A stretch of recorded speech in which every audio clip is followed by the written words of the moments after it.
Hi, I'm Jennifer Stein. Welcome to Mainline MUFON, the Mutual UFO Network's program here at Radnor Studio, Channel 21. My guest today is Alex Chionetti. He is an award-winning journalist, researcher, explorer, and filmmaker. He was born in Argentina and he immigrated to the United States as an adult, and he undertook coursework studies at MIT, USC, and UCLA. For 30 years, Alex has been focused on scientific field research of UFOs, lost civilizations, ancient archaeology, and exploring the possibility of extraterrestrial visitation in the past and possibly our present times. He was a disciple of the late Dr. J. Allen Hynek, the pioneering astronomer who had headed the famous Project Blue Book. That was our official government's project to investigate and research UFO reports, which officially closed its doors in 1969. During the last decade, Alex discovered two pre-Incan cities in the central Sierras of Peru, not yet officially registered as archaeological sites. While exploring in the Chilean high desert, Alex found figures similar to the famous Nazca lines of southern Peru. Alex is a true explorer, making 3 expeditions to a system of caves in the Amazon jungle that showed evidence of advanced civilizations in the ancient past. Alex documentaries have been broadcast on Fox, NBC, A&E, the History Channel, the Sci-Fi Channel, and other networks. Alex Chionetti was one of the original consultant producers on the Ancient Aliens pilot series, helping to develop their first 2 seasons, with conceptual ideas that was based on his research. These episodes were The Mysterious Worlds, featuring the Marcahuasi Plateau in Peru, and the Hayu Marcador in Peru. He also consulted on their episodes Underground Aliens, where he exposed the caves of Tayos, which is in Chile, and several other Latin American mysteries. He is the author of 3 books, Parallel Worlds, which has produced Mundus Paralelos in Spanish, and The Tayos Odyssey by Inner Traditions and Bear Company, and UFOs, The Last Confrontation, UFOs over Argentina, that will be published by the Flying Disc Publishing Company in the UK in 2020. Alex produces a news program in New York and New Jersey for the Univision network, and previously he has been a producer for a news program called Australia TV Network. Alex, welcome very, very much to Mainline MUFON. My pleasure, yeah. We're really delighted to have you here. Okay, happy to be in. So where did this all begin for you? Where and what was the impetus behind the development of this sort of research? I think I was a curious child, and when I was growing up more, I was kind of in a Catholic school, and I didn't really believe what I was learning through the original classes, and I used to escape from the regular hours to take refuge in the library of my Salesian school to read about explorers or books on travel to remote areas. But also I was intrigued by the mystery of who we are, where we come from and where we are going, no? The past, the present, and the future. Did you have an early sighting as a child, as many researchers do? Regarding to the phenomenon, the UFO phenomenon, yes, we have an early kind of, I have some reminiscence when we were traveling in the summer with my parents and my brother and in this route, and suddenly I think we stopped in this national route and we saw some metallic object, stationary, static in the firmament, in the sky, and it was the time when everybody was spending about the Apollo missions, no? And we never know. I said we left the car and we back, but that object was high in the sky. And everybody in your family saw it. Yes. Yeah. We saw it. Interesting. So you've spent several decades studying some significant archaeological mysteries, certainly in the Andes. The Marcahuasi Plateau in Peru, and also in Ecuador, the caves of Tayos. Why these 2? Is there, what was the draw to these 2 particular sites? The draw was Marcahuasi was kind of reading about the discovery of the place. I was reading the books. That was kind of in the late 70s, and Daniel Russo was a Peruvian intellectual who kind of in the 50s discovered this high remote plateau in almost 8,000 feet over the level of the sea, where they have these sculptures, these stone sculptures who really changed with the light, and was his theory was fascinating and was really connected with me. Now, And are they natural sculptures, or do people think they were sculptures in the past, or are they just natural landforms that are bizarre? Can you explain it a little bit for those who don't know? They may want to research it. well, kind of my life is connected to that kind of ancient mysteries when we cannot really prove was an advanced civilization. We know the Incas built these humongous megalithic constructions and 1,000, a couple thousand years ago, but they were based also in more remote previous cultures. And my intrigue was they have a technique to kind of modify the rocks, and Russo have this kind of theory with in a kind of 3 square miles there were hundreds of these figures, and these figures have you could see the figures more with clarity in the solstice and the equinox. And when you go there, you feel you are kind of in the beginning of times. And he connected with very prehistoric. He talked about the proto-history, the history before the prehistory. And when you see this kind of face, who looks like the Sphinx of Egypt, and you see another figures connecting with Africa and Europe, I said, what is this kind of convergence of many figures, statues, carvings? He used the terminology optical carvings, what they use. So figures with, when you see the translation of the sun on the zenith, they acquire movement. And I said, who was this culture who have the capacity? And I was putting kind of all the pieces together, and also connect with the underground world, what is also below the plateau. There are kind of caves, and were legends with inside of this plateau. Maybe there were some ancient manuscripts who could explain about the civilization before the deluge, before the flood. Right. And I did an expedition in 2003, and we found this kind of the beginning of a kind of a tomb, an ancient burial. Under the Marcoassi Plateau. Under the plateau. But Russo never found it.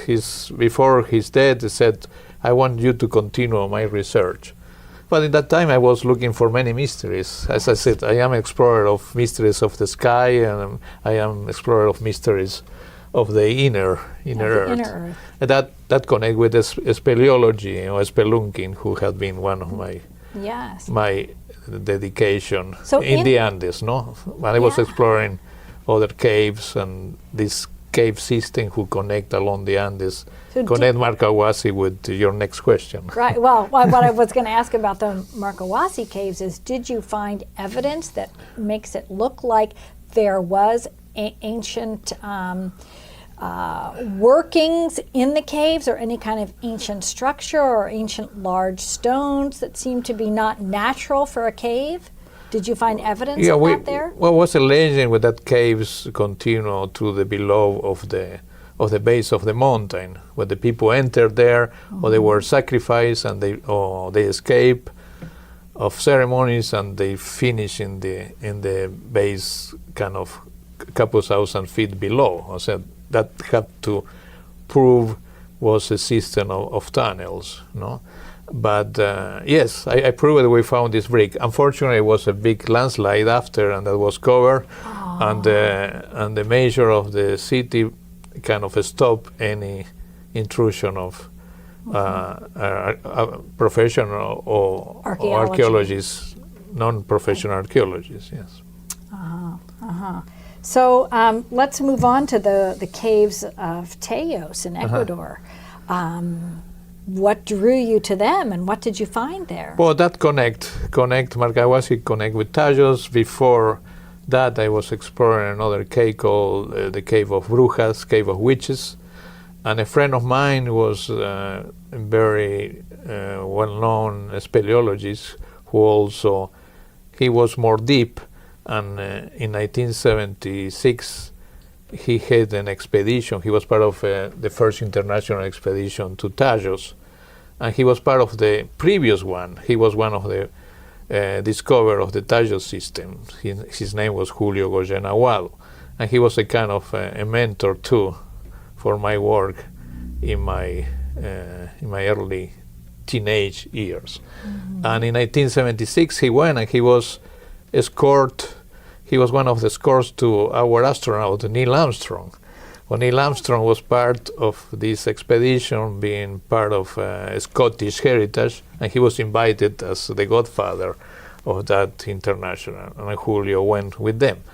But was a legend regarding in Tajos, as in Marcahuasi, was a depository of a kind of an ancient lost treasure, but the lost treasure was not talking about gold, but talking about a knowledge, the knowledge of these ancient cultures, for example, how to build, to move huge boulders, rocks, polishing, and build cities.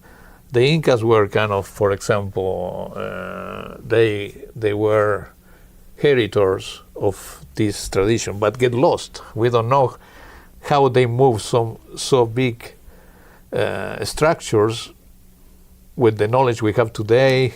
Engineering, we cannot repeat places as Pisac or Ollantaytambo, or many parts of the basement of Machu Picchu. And that I connect that story. But in the Tajos caves, my interest was one photo Julio showed me from a previous expedition, of the expedition of the 60s or 70s, about the cornerstone.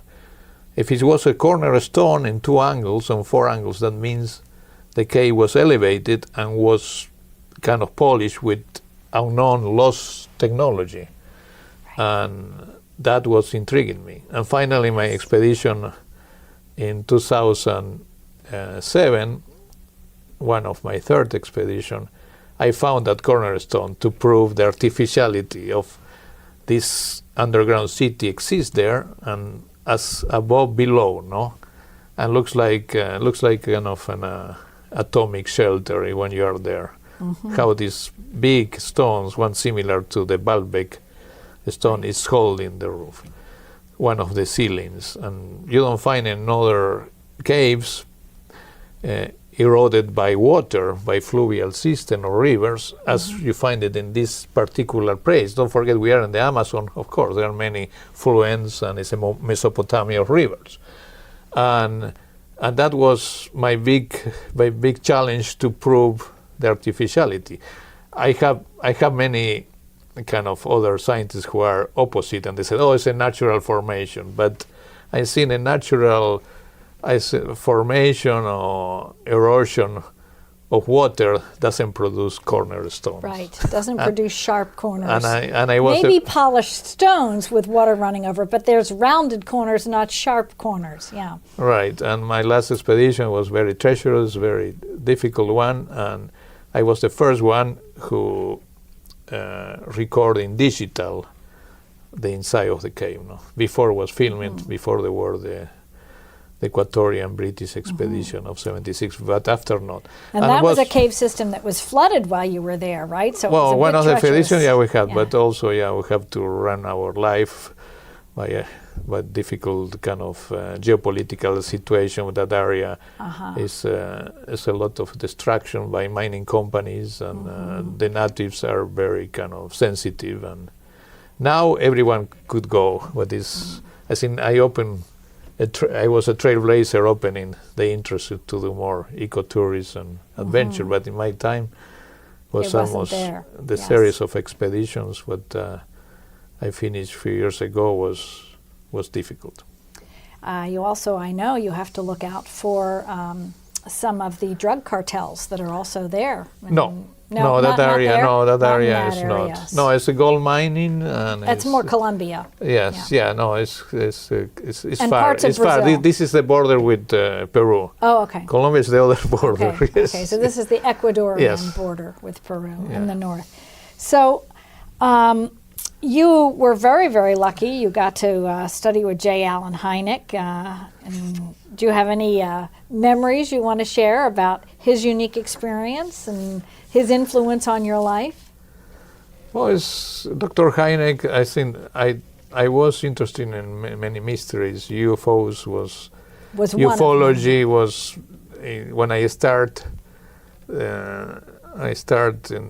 the 70s. We were always kind of interested in what is the phenomena. Today we see it in a different thing. I think I have a lot of kind of decades and experience to see the evolution of ufology. That as today we're mixing with a lot of craziness with the kind of more realistic research. No, we already in the late 70s we have that two kind of schools. We have that two lines, and that is being a group of young, curious, serious kids in that time. We try to look for the more scientific, more logic approach, and we create a group.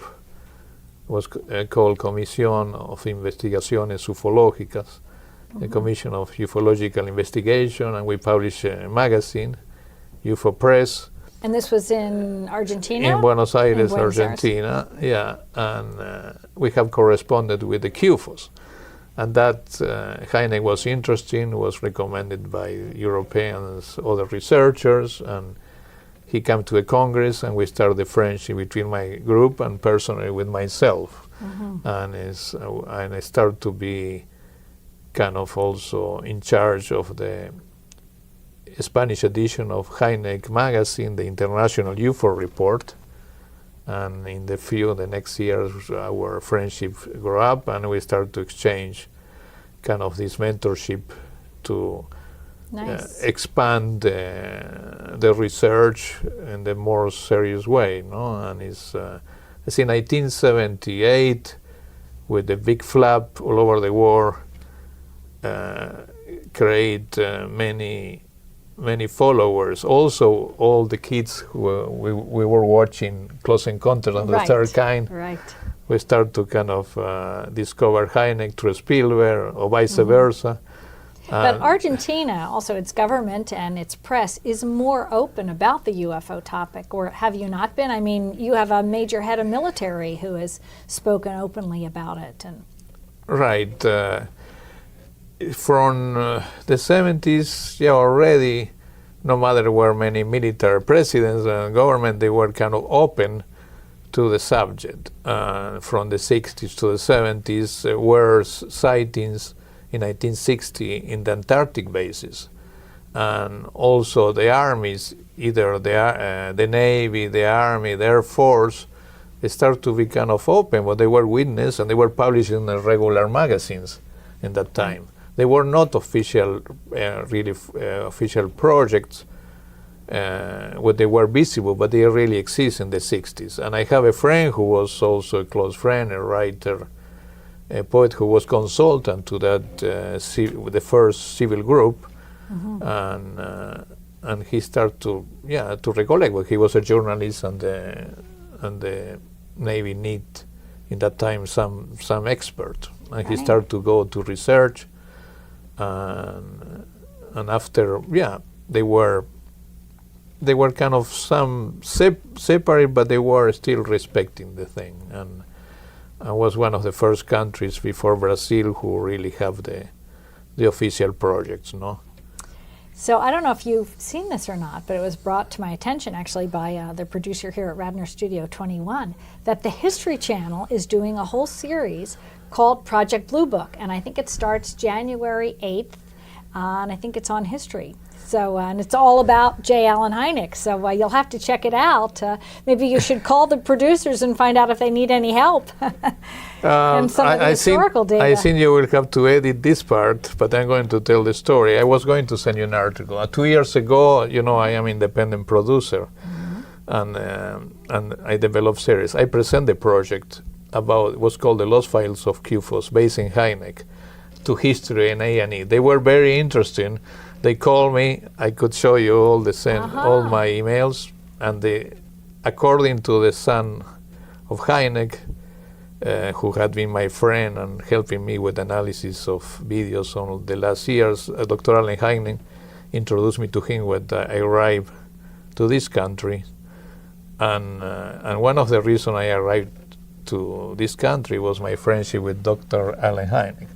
But unfortunately, he said, they ran with your concept. And I think that is not, for me, I am very kind of affected by that. And it's would have been nice if you'd been in on the production process. Oh, my lawyer said, why you don't try to go to be consultant? And they didn't accept it. One, I originally presented the idea and didn't let me neither. And it's a kind of what you could do. That is a particular thing what you present to these networks. Yes. But nowadays we have a lot more freedom with what's available out there and what we can do. You know, with just locally produced things, public access, and we can go straight to YouTube with our own programming. So we don't need the bigger networks. You could produce other stories about Hynek. I seen another independent company produce something about the Blue Book, but the Blue Book is public domain anyway. No matter they cannot put a trademark. Right. Yes. Right. So, what do you think about the current state of ufology? Do you think that we're moving towards disclosure, or do you think we've had disclosure as of December 17th? A lot of people think December 17th, 2017 was a real turning we point. have the anniversary, you know, and I'm going to talk tonight about that. And it's interesting. It's an evolution of involution, or it's a steady thing, or it's a mediatic thing. All media move the strings of culture and the common practice, the common daily life. In the early 80s, I remember we brought Hynek to start the opening of the files of the Air Force in that time to have some help. I think we were, in a certain grade, my original country was pioneer.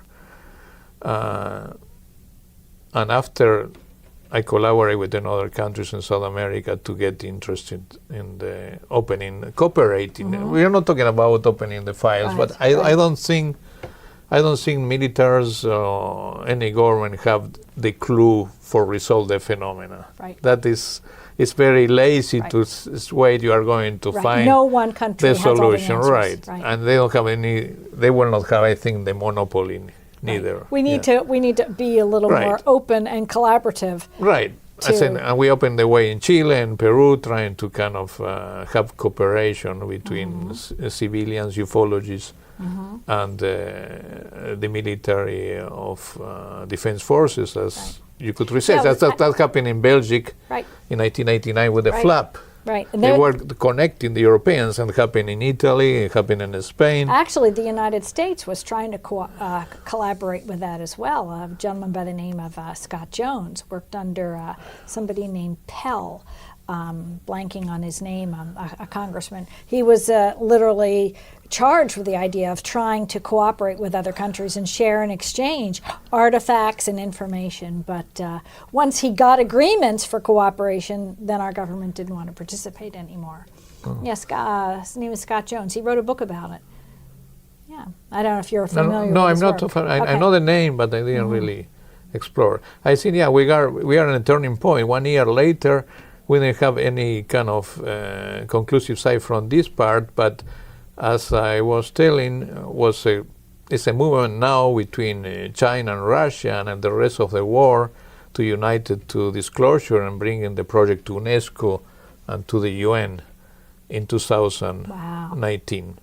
And that has been happening in the last few months. But it's an initiative coming from China. From China. Yeah, with China, what the subject was always forbidden. We have only one researcher, I remember, and he couldn't remember Sun Chi, he couldn't talk about that. He was kind of always cautious. Well, lots happened in China. They've had 5 major airports shut down with UFO activity. Oh, China have a lot of cases. Every country around the world is not a monopoly for any country. The phenomenon is in the atmosphere and every day we have a challenge. And with radio astronomers, for example, this radio astronomy station from Ireland who have some kind of result from a new system they apply with using lighting communication coordinated with the old SETI program.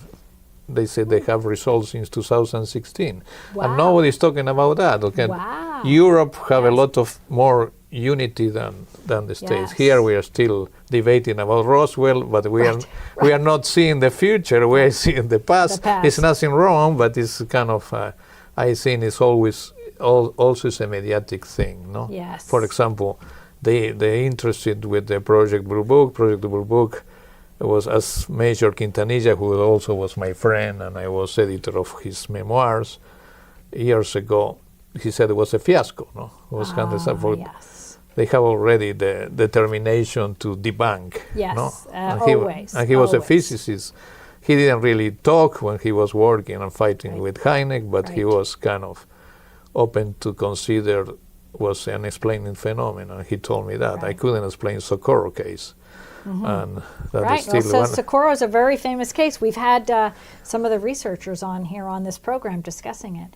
So for people who would like to learn more about your work, Alex, we're very, very much looking forward to hearing you present at Mainline MUFON, and people can follow up and learn more about you through the links at our website, Mainline MUFON, here on the main line of Philadelphia. But do you have a website for people to follow up with, or just people can look up your name and Google your books and things like that? Correct. They could Google. I used to have a website, but I closed it down. Yeah. Okay. Not too long ago. But yes, they could contact through you or through my name. There are a lot of links connecting, if not my Hotmail.